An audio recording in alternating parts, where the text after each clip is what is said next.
Robert Burke, and welcome to episode number 26 of When to Play. And today I'm going to talk about a party game, probably one of the ultimate party games that are out there, that's been out there for a long time. This is one version of it that I own, and it's called the Werewolves of Miller's Hollow. This game is otherwise known in other versions as Werewolf. Or with a different theme, it's also called Mafia. It's a very simple game. It's a ton of fun, especially with a lot of players.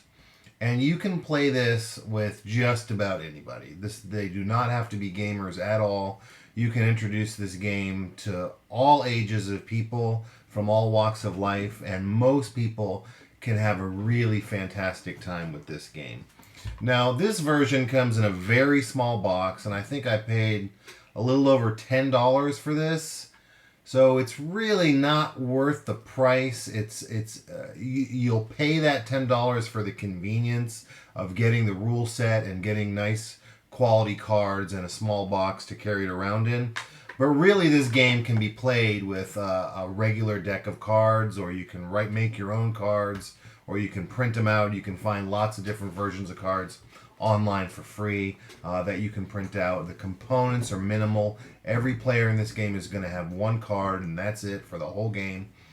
So you really don't need much to play this game. Components are not important in this game, is basically what I'm saying. But this one is pretty good. It has a little rule book here, and it has a lot of special cards in it, and the cards are square. They're small square cards, and there's a bunch of them, and there's a lot of specific roles in this game that you might not find in other games. Now, Werewolf, if I could tell you just a little story, I just got back from a vacation with my extended family. So there were 13 of us that rented a house in France, so I didn't bring any games over there. I'm not going to take board games with me on a trip that far. I live in North Carolina, so this was a big trip. Took my two kids. Grandparents were there, aunts and uncles. It was a total of it was 10 adults and 3 children ages from 7 to 10. So it was and from 7 being the youngest, then grandma and grandpa are in their 70s. So it was a wide number of different ages of people from different backgrounds. And this game really just went over well. People just had a great time with this game. They were requesting it. The kids were going nuts for this game. But you need the right group of people. You need a group of people who are going to get into the spirit of what it is. So basically, everybody's that plays this game, and you can play this at a table or not. You can play this in a living room. You can play this around a campfire. That's one of the great things about it, is you don't even need a table to play this game. But what happens is everybody is going to be dealt one card at the beginning of the game, and one person is going to be the werewolf. But only that person is going to know that they're the werewolf. No other player is going to know that they're who the werewolf is. Every other player in the simplest form of the game is going to be a villager, an innocent villager, or they call them townsfolk in this version here. So what's going to happen is there's 2 phases during the game. There's when the nighttime comes, the werewolf, everybody's going to close their eyes. And there's a moderator in this game. And I highly recommend a moderator because you can keep tabs on everybody, make sure nobody is cheating. Because this is a game where if somebody opens their eyes and sees who the werewolf is, or knows what the different roles are and they're not supposed to, it ruins the game for everybody. So that's something you have to consider with playing with kids. So a moderator can really help keep people in line, especially younger kids, to make sure they're following instructions, and they can really help build the atmosphere of the game as well. So the thing is you're all villagers in a small little town, but there is a werewolf among you. And so you're setting this tone of this kind of scary, this werewolf is out murdering people, and you have to discover which villager is the werewolf. right? So it's a really fun premise to begin with.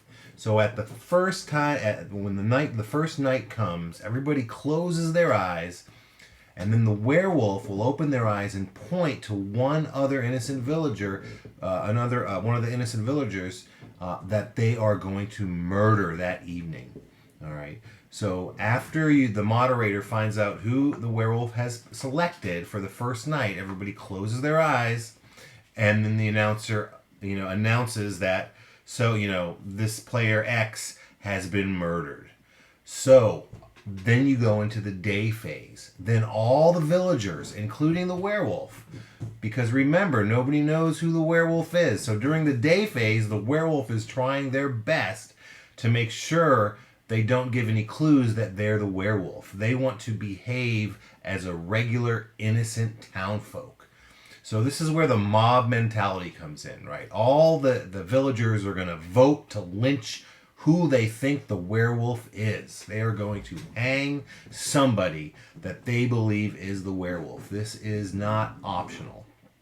Okay, so a lot of the times they will, most of the time they will kill an innocent villager, right? So that's not good. You don't want to kill villagers. You're trying to find and kill the werewolf.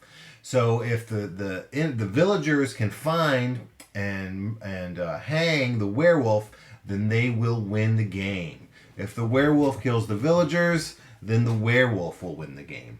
So it just goes between night phase, where the werewolf picks another victim, and the day phase, where the villagers finger who they think the werewolf is.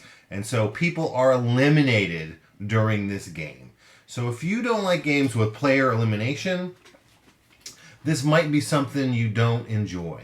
But the game goes really quick, and it can be so much fun. And when you die, you can keep your eyes open and see who the werewolf is and see the interaction.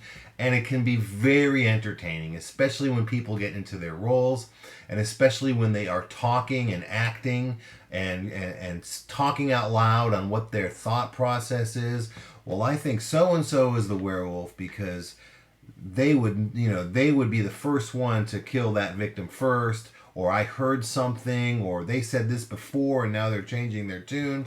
So you get that kind of back and forth, a lot of that player interaction, which is just can be a riot with the right group of people. Now, this group that I played with, my family and my in-laws, had a ball. Everybody was screaming at the top of their lungs, making their case, trying to, finger somebody else, trying to get the blame off of them when the heat was on them. And it was just a great time. And the kids were asking for it all week long. They wanted to play Werewolf again. They wanted to play Werewolf again. Now, again, you don't even need to buy this.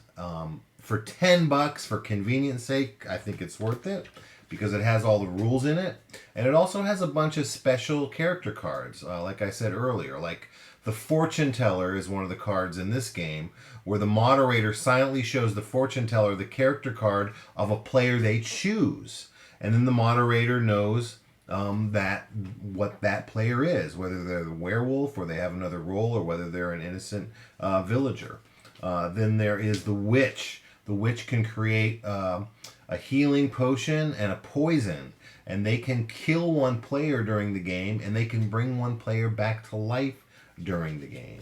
So there's a lot of different cards in here, and I think you can experiment with this game and add your own roles in. If you want to add different roles into the game, you can experiment with that, and it's not going to make that big of a deal. It works, and you can incorporate it in future games, or it doesn't work and you just don't use it again. But you can find a lot of different role characters that you can incorporate into your werewolf game online on a site like Board Game Geek. So, speaking of Board Game Geek, let's see what some people rated this particular game. And I'll look at some of the ones here. So Larry says, it's not a broken game. I just hate this game more than any other. Every time I've played this game, I've been one of the first ones to die, leaving me with nothing to do while everyone else spins their yarns. No more, never again, I will not play this again. I normally don't mind elimination games, but this is one I don't care for in the least. So yeah, if you don't like player elimination games, then you're not going to like this. But it's really not about the competition. This is not a game about you really wanting to win. It's about player interaction and creating situations and trying to deduce who it is and creating that atmosphere of a village being overtaken by a werewolf. And it really gives you that feeling. And when you die, it's not, to me, it's not that horrible. It's part of the fun, and you can really help other players have a good time by not taking this game so seriously. This is not a serious strategy game. It's a party game. It's meant to get a group of people, a larger group of people together to have fun.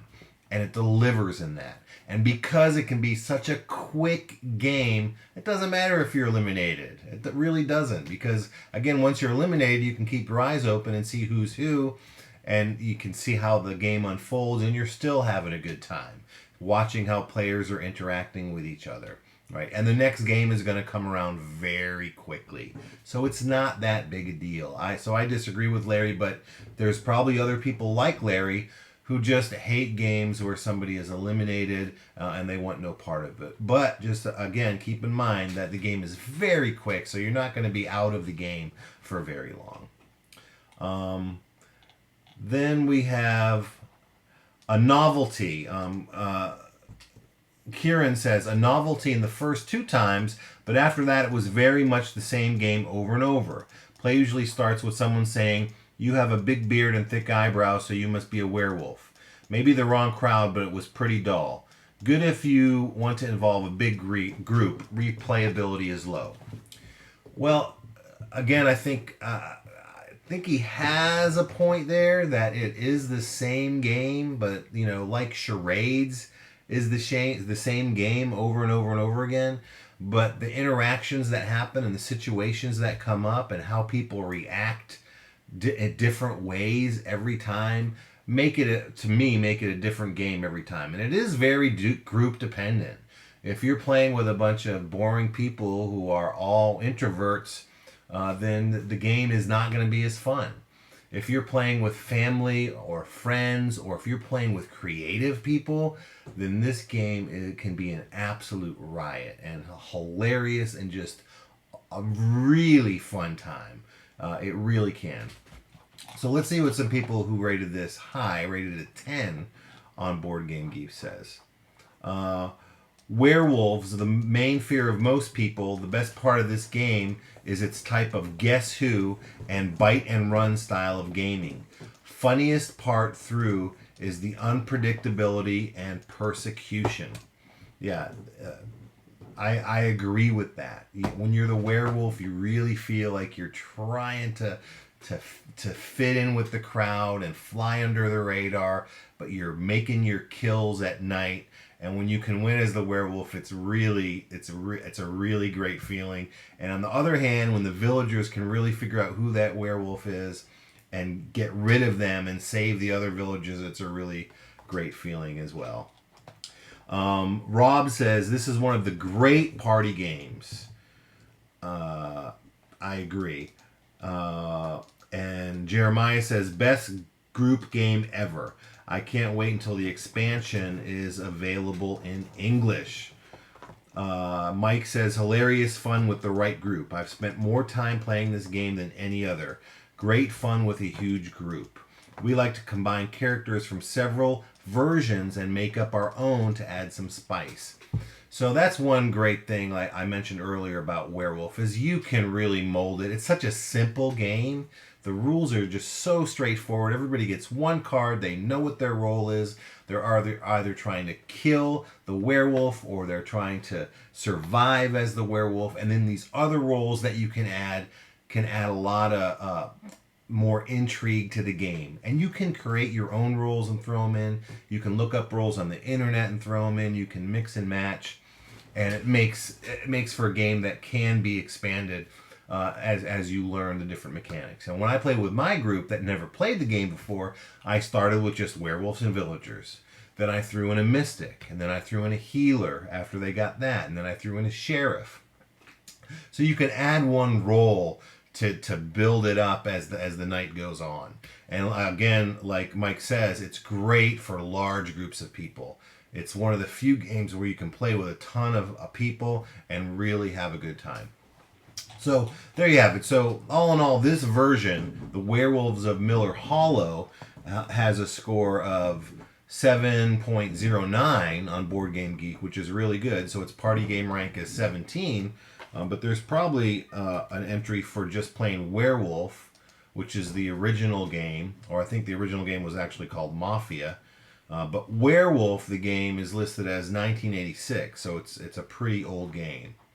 And Werewolf is rated a little bit lower than Werewolves of Miller Hollow. But any of them works. But again, you can look up the rules online. You don't need to buy anything. You could. I didn't bring any games to France with my family. I used the regular deck of cards. So whoever got a Joker was the werewolf. All the number cards were innocent villagers. And then when I threw in a healer, it was the queen. If you get the queen, you're the healer. If you get the king, you're the mystic. So you can use just a regular deck of cards and assign roles to that cards and play this game just fine. There's no need to buy the game unless you want to do so for convenience sake and to have the rules easily available and to have a nice little package like comes here with the Werewolves of Miller's Hollow. So if you don't like this game, some people won't like this game because they don't like player interaction. They might be more introverted. They don't have the kind of the social skills that make this game really fun. So having the right group is important to your experience here. You want to play with people who are fun. A different range of personalities makes it even better, I think. If you have some extroverts and some people who aren't as extroverted. But if you're playing with all introverts, it's not going to be a fun game. You have to have a good mix of people to make the game fun. So that's the biggest thing I would say about Werewolf. But try it. Get the rules online for free. You can go to Board Game Geek and read the rules. You can print up your own cards. You can use a regular deck of playing cards. You can make your own on index cards and just write words. Villager, werewolf. Play the game with a large group of people if you have not played this game yet. If you go to any conventions, this is a game that will be played at night, probably at every board game convention that you'll ever go to. And there's a good reason for that. It's a ton of fun, and you'll be laughing, and you'll have a good time with this game. So this is something I definitely recommend. I hope you enjoyed this review of Werewolves of Miller's Hollow. I'm Robert Burke, and we'll be back soon with episode number 27. Thanks. Bye.